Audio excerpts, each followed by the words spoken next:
네, 오늘 장을 명쾌하게 저격해보는 람 기자의 3시 40분입니다. 안녕하세요. MTN증권부 김혜란 기자입니다. 방금 굉장히 기분 좋은 코너에서 기분 좋게 시작했는데 저는 조금 주의하시라는 그런 이야기 오늘 좀 해볼까 합니다. 오늘은 남북경협주의 신용문자 리스크에 대해서 이야기를 좀 해보려고 하는데요.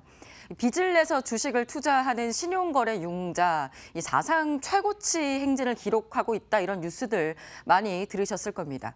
이 신용거래 융자가 지난 12일 기준으로 12조 6,400억 원을 찍으면서 사상 최고가를 보였다가 그런데 최근 3거래일 연속해서는 하락세를 보이고 있습니다. 18일 기준으로는 신용거래 융자가 12조 5,100억 원으로 3거래일 만에 1,300억 원이 줄었습니다. 지금 화면에서 보시는 건 계속 올라가는 것만 나왔는데요. 그 이후로는 조금 꺾이고 있는 추세입니다.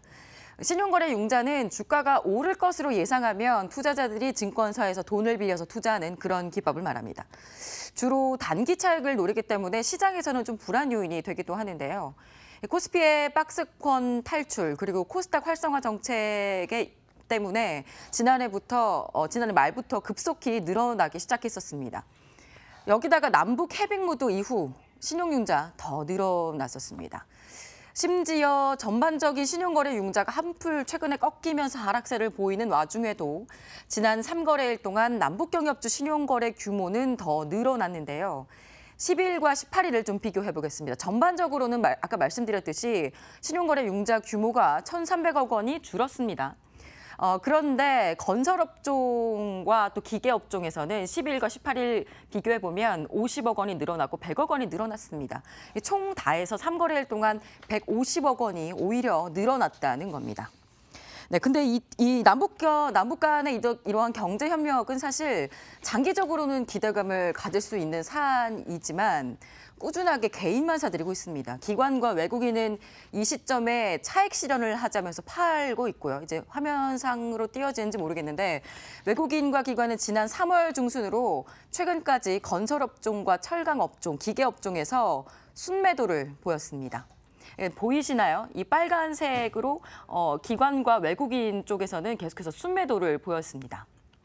기관의 또 큰 손을 좀 보겠습니다. 템플턴 자산운용은 대림산업 주식을 최근에 76만 주를 팔았고 국민연금은 GS건설을 149만 주, 머스트 자산운용은 태양건설을 254만 주 매도했습니다. 하지만 이런 상황에서도 개인들은 경협주 순매수세를 유지하고 있는데요. 이 순매수 유지할 수 있었던 원동력, 방금 말씀드렸다시피 주식담보대출입니다. SK증권에 따르면 3월 23일부터 지난 14일까지 전체 증시의 신용융자 증가액은 9,800억 원인데 이 중에서 산업재 섹터의 신용융자 비중이 90%인 8,700억 원에 달합니다.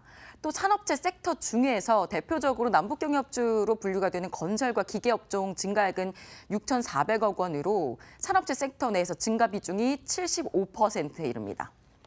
이러한 신용융자는 주가 상승장에서는 주가를 추가적으로 높이는 원동력이 되긴 하지만 하락장에서는 리스크 요인이 됩니다. 주가가 급락할 때 반대 매매를 당하면서 매도세가 더 커지게 되겠죠. 주식담보대출 이자율은 증권사들마다 기간에 따라 다르지만 상환기간이 가장 짧은 1일에서 15일 같은 경우에도 대부분 6%가 넘는 이자율을 적용하고 있습니다. 상환기간 1일에서 15일 기준으로는 4에서 7% 수준이고요. 또 16일부터 30일 기준으로는 6에서 9% 수준입니다. 신용으로 남북경협주에 여러분이 투자했는데 이 이자율이 넘는 수익률이 나오지 않으면 상환 압박으로 작용할 수밖에 없겠죠. 반면에 신용융자의 또 다른 주축인 제약바이오주는 좀 다른 양상을 보이고 있습니다.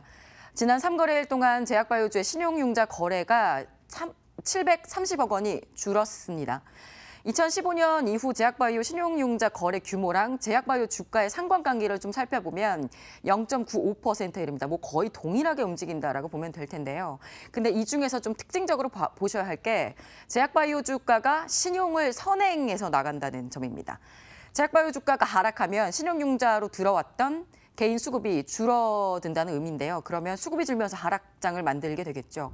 이 하인환 SK증권 연구원은 제약바이오 주가 하락이 신용융자 감소로 이어져서 추가적인 하락을 가져오는 트리거가 될 가능성을 높인다면서 이 바이오주 하락이 지속될 경우에는 신용융자 반대 매매 압력도 함께 작용해서 언더슈팅이 나타날 수 있다 이렇게 경고를 했습니다. 여기에 또 올 들어서 주식 거래량 폭증, 또 신용거래 융자 증가로 인해서 수수료가 많이 늘어나면서 증권업계 수익도 높아졌는데요. 국내 55개 증권사의 1분기 순이익은 전분기보다 61%나 증가해서 1조 4,500억 원을 기록을 했습니다. 2분기에는 개인들의 남북경협주 매매가 더 두드러졌을 것으로 예상이 되는데요. 브로커리지 수익 기반으로 증권주도 상승세를 그동안 기록했습니다. 그런데 주가가 지금 현재 탄력받지 못하는 상황이죠. 이 상황이 지속이 되면 신용융자 폭탄 터질 수 있고 또 최근 들어 줄어들기 시작한 신용융자 거래 규모 등을 고려했을 때 증권사에서 상반기와 같은 브로커리지 수익을 앞으로는 좀 기대할 수 어렵지 않을까라는 그러는 지적들도 나옵니다. 이에 따라서 증권사의 수익과 또 증권주의 움직임 연결도 한번 지켜보셔야 할 것 같습니다. 네, 이번에는 전문가들이 꼽은 내일장 핫플레이어를 만나볼 시간입니다. SKC, 코오롱 PI, 코아스, HDC, 현대산업개발, 제이준 코스메틱 이렇게 4개 종목을 꼽았습니다. 수요일인 오늘은 메리츠종금증권 광화문센터 이범상 과장 연결돼 있습니다. 안녕하세요. 예, 안녕하세요.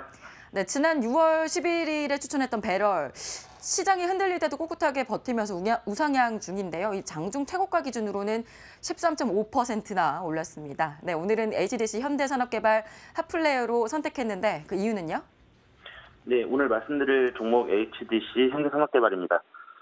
기존의 현대산업의 사업회사가 인적 분할하면서 6월 12일 날 재상장된 후에 장중 위아래로 변동성이 컸었습니다.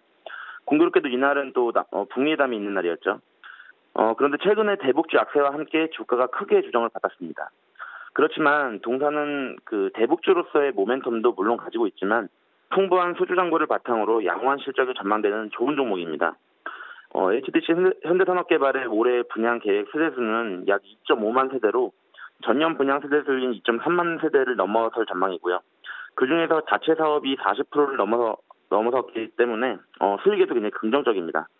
마지막으로 향후 지주회사인 HDC에 이 HDC 현대산업개발 지분 매입 가능성까지 있기 때문에 이런 것들을 감안했을 때 현재 주가는 저는 개인적으로 박연세일 중이라고 생각하고 있습니다. 그래서 가격 전략은 매수가로는 내일 시가 그리고 목표가는 75,000원, 손절가 48,000원 설정하겠습니다. 네, 감사합니다. 네, 안녕히 계십시오. 네, 지금까지 람 기자의 속 시원한 3시 40분이었습니다.